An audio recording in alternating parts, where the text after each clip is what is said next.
So you said, you kind of said your wife's been here, so you've had a little bit of support. Nothing on the water, no rib following you, nothing going on. No on the water support. So what I've got is for the first few days I had nothing. I really had no safety kit at all. I had this tracker which no one could get to work.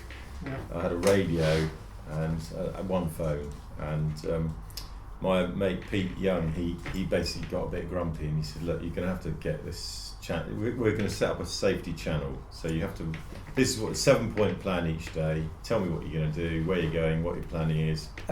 Did you inform the RNLI where you were going and what you were doing before? Not the RNLI. Initially, I didn't inform anyone, but then I started communicating with the Coast Guard daily. So you log your 7-point plan, or I basically gave them an ETA where I'm going to be at and when I'm leaving from, and then ring them when I get there. But that's just really so they have an idea, search and rescue, but it's not very accurate really. So you let them know that you'd landed at Hailing Island yesterday? Yeah, okay. yeah. So cool. But my WhatsApp channel, the safety channel, has now 5 sets of eyes on it, and I have got a tracker now. I've got a PLB which I only had for last week, which is like a beacon thing. It sends you out personal distress beacon with a position. Yeah. So I've got a bit better at that now. That sounds like you might have needed it sooner than that. Yeah, I definitely needed it in Scotland. Yeah, Scotland. So one of the problems with going up to the north of Scotland. Yeah. That's pretty cold. Yeah, it was freezing and wet all the time. I mean, I got here really quite quickly. I got to about here. Yeah. You know, in a matter of, I can't exactly remember, but it's sort of less than 20 days. Right. 15 days or something. Yeah. So. And I think I got round from here to about here. Took about 3 times long, twice as long. Was it 32 days or something? It's a bit longer though, isn't it, mate? That's. Yeah, I mean, as soon as you get near Aberdeen, it all goes a bit. Aberdeen was a very long slog to there because it was all a beat, and you go up the coast. Progressively gets colder and wetter. We did this summer. I think I had the wettest summer. Northerlies and And you get 4 different seasons in a day. So you kind of start off with a sunny day, and then it's freezing cold or honking, and then it suddenly stops and no wind, and it all switches direction, and then it comes back on, and so you're really struggling to know what you're going to do that day, how many miles you're going to make, and how many you're not. And I